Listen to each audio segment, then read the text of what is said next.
Hello everyone, the Klaus here, and today guys I'm going to review one of my Bionicle creation, or mock for short, even if mock of course are for all Lego creation, not only Bionicle, but well, they're just little detail. And well, today I'm going to review a mock called Daven-ran, and it's quite complicated, so let's go right now. Let's not waste any time. So first, this part of the body, which as you can see, use two Robo Rider's head and two connectors. They are linked thanks to these two parts in the middle. Just this part. In fact, this part is just used to cover the hole and also to be used as a pinhole, if I can say so. So while we have this parts linked, this part's linked thanks to this axle, which are also linked to this orange part, and this part are also linked to this connector. So you can see all the parts are kind of linked together thanks to this little orange part right there. So we're going to then put this worksheet foot on the back like that, so just let it slide through. Then we have still two little parts of axle which pops out, and we're going to cover them with this part. It's going to be quite useful, of course, to make the worksheet's foot stand still, if I can say so. So now we're going to link the front part of the body, so it's going to be this part. So in fact, as you can see, it's this time an Unica's foot. I'm going to use many of the holes available. So first, the axle directly molded in the part is going to be useful to link this orange part. This orange part will be useful because I'm going to use this axle hole to link all the parts of the body together thanks to a long axle, and also I'm going to use this pinhole to link this part, which will be useful to link this part with an axle and not a pin, because if this part was just linked on a pin on this part, as you can see, it will move on the side and it will just be not really cool. So because of this part, I can easily link the part on an axle hole, and so it holds firmly. Then you also have this axle right there with this part, and these things will be useful to link this part to the rest of the body, because as you can see, here I have some axle hole and here I have some axle. And if I look at this part, here I have some axle and here I have some axle hole. So in fact, these parts are meant to be linked together. Ta-da! It works perfectly fine. Then we have this axle 5 plus a T-shaped part plus a connector and a ball joint. This ball joint will be useful to link the head. And now I'm going to let slide through this axle through the axle hole and also the pinhole right there that I showed you earlier in the review. So here we go. Works perfectly fine. And then this axle will be useful to link the rest of the body later on. But for now, I'm going to link the head, so it's going to be an older head, and as you can see, this canoe, which is the Como canoe, the one used by Chuaga Onewa in orange. At first, I used the canoe from Chuaga Wakama, but then I decided to choose this canoe because of its shape, which reminds me of the shape used on the shoulder pad. You will see that later on. So I have my head finished right there. So of course this part is kind of supposed to be the eyes, mouth and stuff like that. It's all about imagination, guys. And now I'm going to link the arms and the rest of the body, because my first idea with this mock was to make some special shape on the body, some sloped shape, if I can say so, on the body. So this means I have to use some special technique, like using this metro arm, and I'm going to link on this metro arm some parts like that, and then this part with an Inika armor part. Then you have the arm itself, so double long connector, this part linked on both sides. Then I'm going to use this body, this Inika body armor, going to link some technique beam right there, and at the end of the technique beam I'm going to link this Inika shoulder pads, which, like I mentioned earlier, is kind of the same shape as the canoe used. So just put this part here, and at first when I designed this mock there was nothing here, and I found it a little empty, so that's why I decided to then add this part later on. So it's quite useful sometimes if you mock something when you finish your mock, just let it like that for some weeks, and then when you will look at it well, some weeks later, you will sometimes notice some things that can be improved, and that's quite interesting. So sometimes do not feel the urge to directly take pictures just after you finish your mug, because you can really improve it many times. So then you have this wacky legs used as an arm, technique beam to add some orange and to make it bulkier. Then we have the hands with this Takadox neck or slicer feet modified put on it, and as you can see, to cover the hole, I choose to put on T-shaped part. And so while my arm is finished, now I'm going to use this connector right there to link my true arm, like that.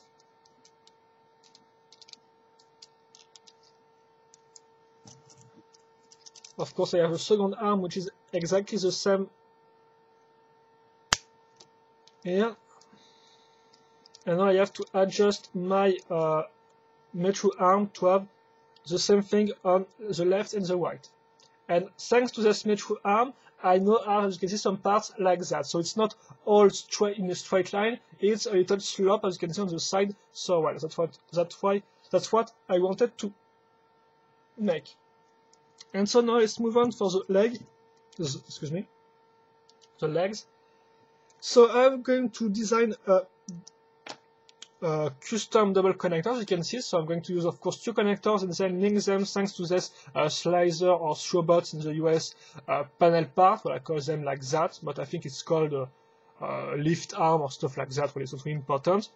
And then between these 2 parts, I'm going to link this black part with 2 pinhole and 1 axle hole. On this axle hole, I'm going to link this T-shaped part, and as you can see, I'm going to make a little bridge between this axle hole and this one using this part. It will be useful to make the parts on top of it fit in a better way, if I can say so. Now on this axle, I'm going to use this part right there to add some more shapes, and then I'm going to use this Wakshi's foot right there. I'm going to put this part like that, as you can see how it works. And now going to use this axle and link it in the axle hole, and thanks to this little axle right there, they will go in the part, if you can say so, and they will help hold it in a better way. Then you have this Piraka leg. As you can see on the back, I've added some parts to cover the holes. Then you have this type of foot, which is really a simple technique which is used by many mockers, and it is really helpful to make some some bulkier fit in an easy way, if you can say so. So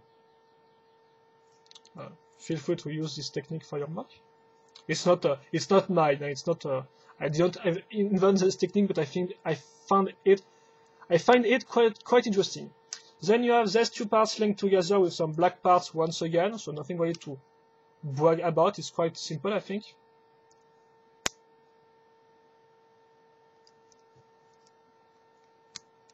It will be linked like that, and then, yep, just like that.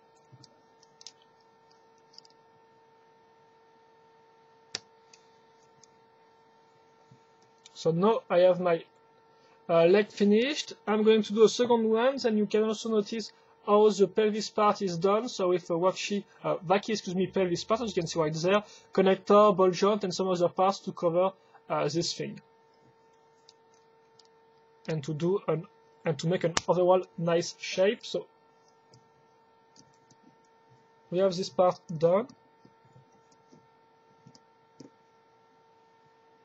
Like that, so excuse me if it's a little straight, but that's all we need for now. No need to make some toes, and here we go.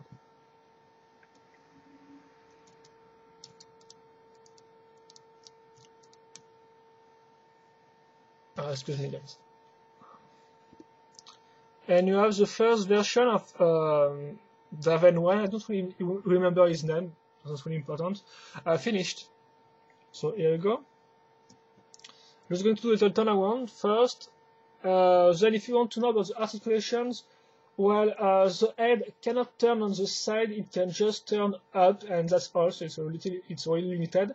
Then you have these ball joints, which are quite annoying because, well, they are not supposed to turn, but of course when you want to turn the ball joint of the shoulders, they turn with it, so you really have to take time to turn the shoulder part of this articulation. Then the elbows are just ridiculously, well, crappy, if I can say so, because they can't turn up to this point because of the armor. So once again, it's kind of like it's, if I can say so, it's designed over the articulation. And personally, I'm not really a fan of that. I'm more like I really prefer the articulated mock than the one with tons of parts on it. But on this mock, it's not the case. The hands can turn fully, and then the legs don't really have any big problems. They can turn up to 90 degrees for the knees, so seriously, it's okay. You also have a ball joint right here, which can be useful for the pelvis, but not that much. And then it's time to do the second version. So it's really a small modification. So the first one is that we're going to put off these shoulder pads, and also we're going to put off the head, well, for now at least. I'm going to take this Vason cape right here, put it inside the part. In fact, the idea is that his shoulder pad is damaged, so he has to cover it with his cape right there. So that's why the cape is not put on the back, but it's just here to cover the arm. So that's the first thing to notice. Then you have this part, which is kind of, in fact, kind of emblem or insignia, as you can see. So it's made with well, a trident-shaped part, and then you have this part put on it. So really nothing too complicated to understand. I'm going to put that on this shoulder pad, like that. And finally, I'm going to now put his sword on it. So, well, first you have this part with some part here with two axle hole and one pin hole, which is useful to link this part. Then we have this Kopaka sword. So I know it's not the same orange because, well, it's just a little different shade, but I don't really care, I have to admit. Then you have this part right there, which will be just let it slide through, as you can see. Quite easy. So now I'm going to put this first part on this axle hole, and then this part right there here. And my sword is finished. And that's all. You have the second version finished, so not a ton of modification, but at first, in fact, this is the version that I made first, and then I decided to make the original version, so without this part and with the shoulder pad not in a damaged state. So that said, I'm going to do a little pause, and that will be all for this review, guys. So, like I said, you really have to take time to make pause, and also you have to know that this smoke is quite heavy, so sometimes well, it falls off quite easily. It really depends on the pose you make, but it's really annoying, I have to admit, because like I said, I really like when you have no problem to make really well articulated mock, and that's not really the case with this mock because it sometimes fall off or stuff like that, and it takes time to put him in a pose, so it's quite annoying and a little boring, I have to admit. But well, I wanted to make a big armored mock, so that's what I get for making that. But well, you can't make thin and well articulated mock every time. And I think that's all. So excuse me if the pose is not really dynamic, but like I said, it's sometimes quite hard to make something really cool. But I think it will be enough for this video review, guys. And I think that's all. So, well, I don't really have anything to say about this. So, like I said, I really like the design of my mock, but once again, the articulations are sometimes quite wrong, and sometimes it really takes time to make some nice pose. So, yeah, not my best mock in terms of articulation, but really, I think it's a good one. But once again, I'm not going to comment my own mock, so feel free to post your questions or comments about it, criticisms and stuff like that. Well, just let it go. Just feel free to ask comments and stuff like that. I will happily answer them. And that said, guys, well, thank you for watching. Have a nice day, and see you later for another video review. Bye bye.